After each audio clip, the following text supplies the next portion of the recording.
With all of the negative headlines dominating the news these days, it can be difficult to spot signs of progress. What makes you optimistic about the future?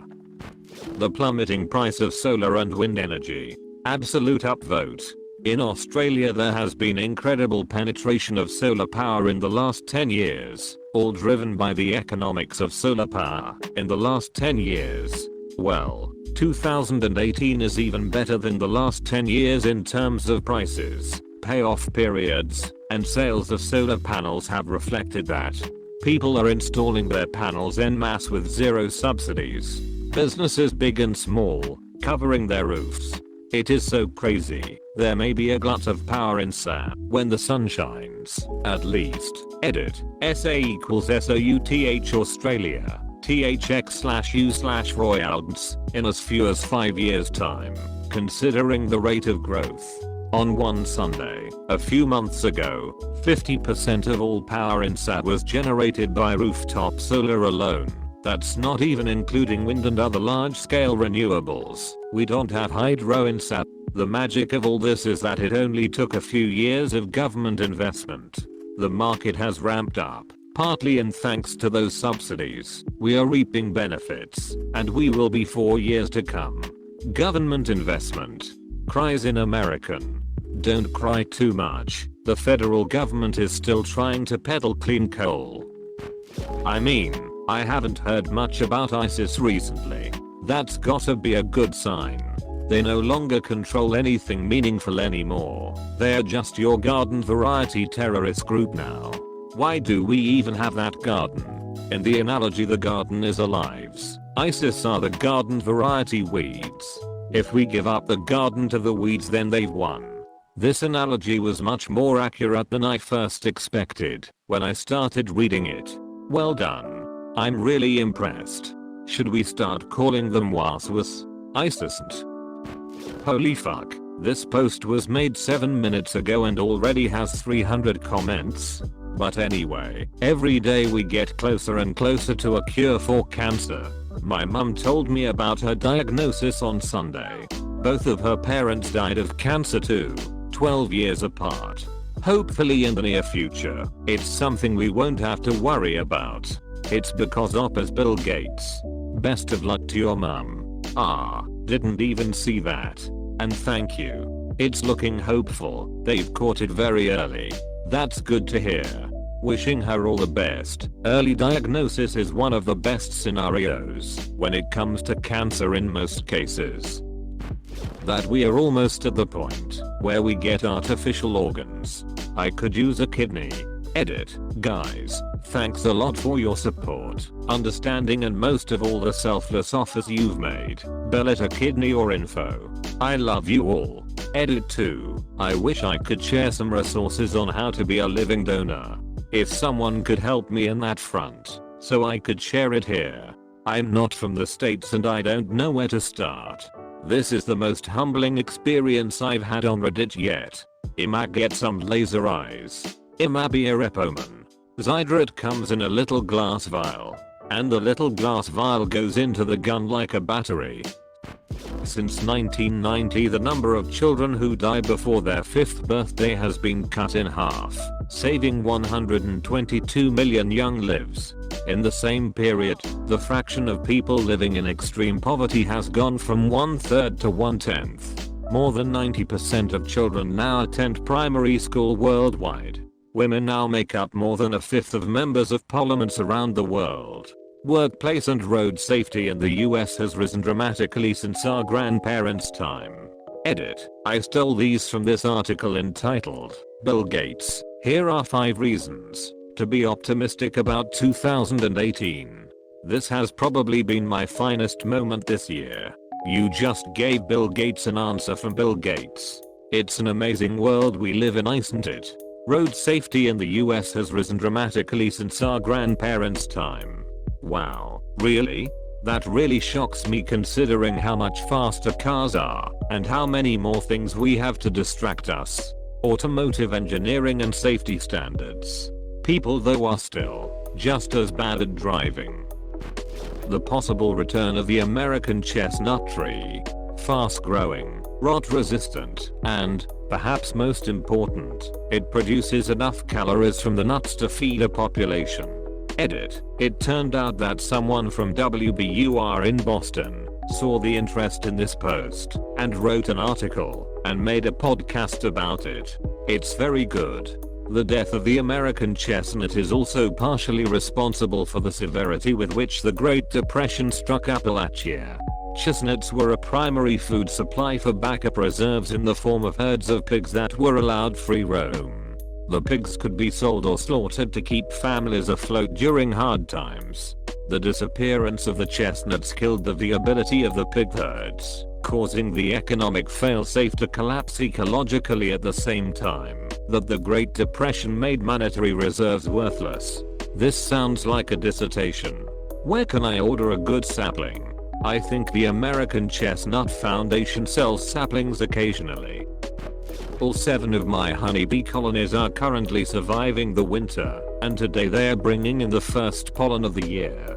Edit. Also, please support native bees. For why and how at home, check out Bringing Nature Home by Douglas Tallamy, as well as *BUTTERFLIES like the monarch, and bats. Yay. Go bees. Advancements in medicine and gene therapy. The CRISPR technology has me very excited. Also, the James Webb Space Telescope is going to bring about many new discoveries.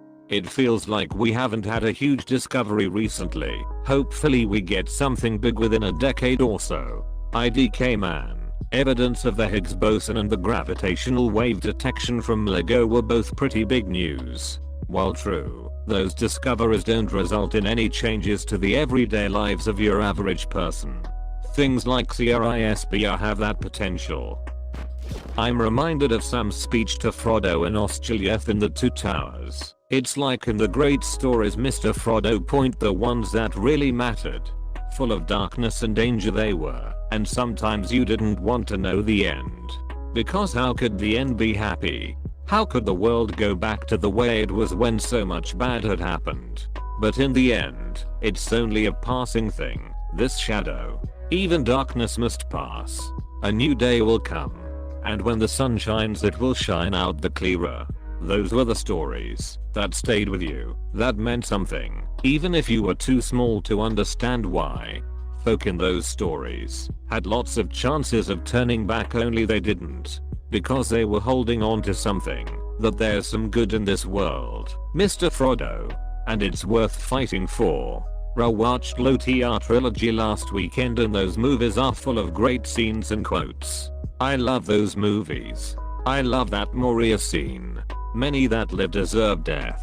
And some that die deserve life. Can you give it to them? Followed by F. I wish none of this had happened. G. So do all who live to see such times. But that is not for them to decide. All we have to decide is what to do with the time that is given to us.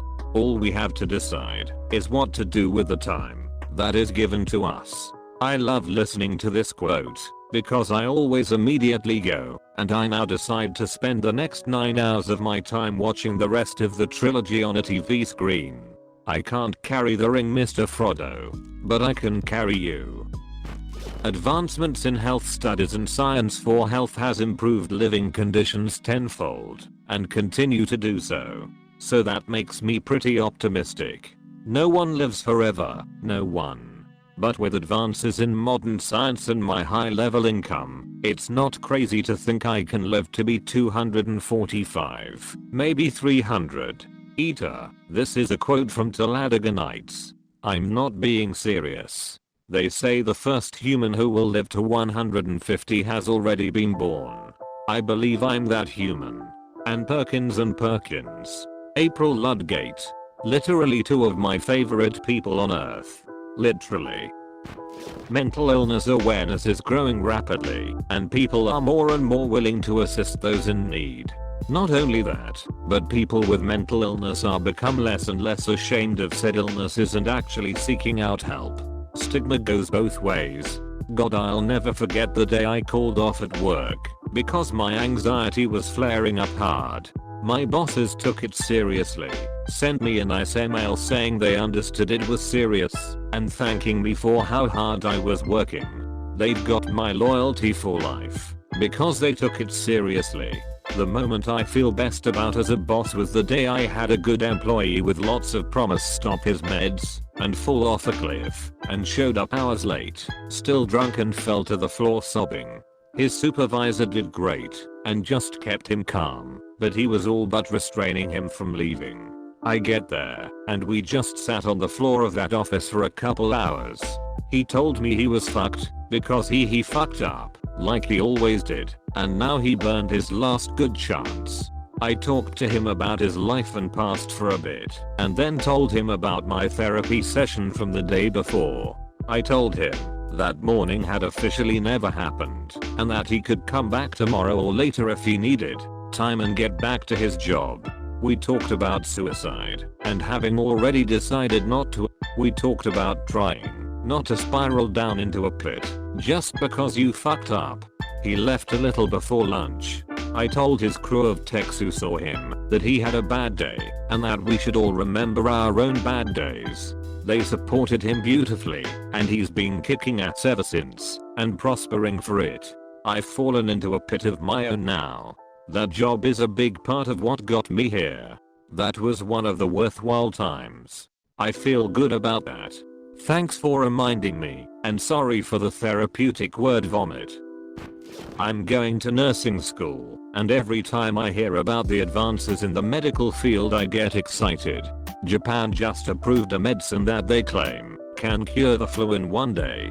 The merging of medicine and technology is extremely fascinating. I saw a video of a prototype that was virtual scan of someone's body, inside and out. You could remove organs and see what was under them. If that can catch on, it will dramatically help surgeons plan for more successful outcomes. I have a neuropace in my brain to help control seizures. Responsive neurostimulation.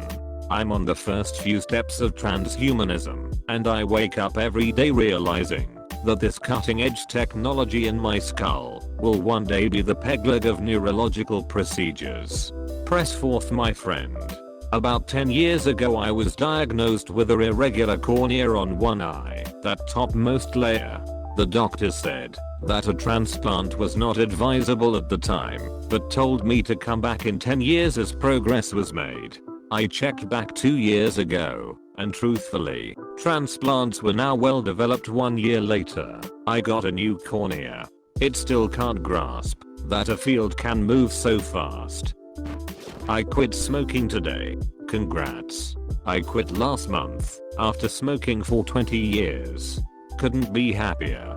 3 years quit as of last month after about 30 years. Shared collaborative projects like Wikipedia proving that people are inherently good. Wikipedia, you're welcome, college students. Just remember to use the sources given in the Wikipedia page, not Wiki itself, as your reference. All of my teachers would always yell at me and get upset if they saw Wikipedia open in the computer lab. Anyone can edit that. I don't even want you on there, yeah. But they leave references for me to go to and do my own research was never a viable answer either, and always upset me to see such ignorance in educators. It's funny, my teachers tell us the opposite and encourage using the sources listed in it. But we are definitely not allowed to source Wikipedia itself. And you probably shouldn't be allowed to. Wikipedia articles can have vandalized information for a while before they're corrected. You may run across such a page in your research. That said, it's one of the most reliable information sites anywhere, and teachers should be teaching how to use it as a provisional source. The journalistic rule of having at least 2 independent sources is a good one, not just for journalism but for life.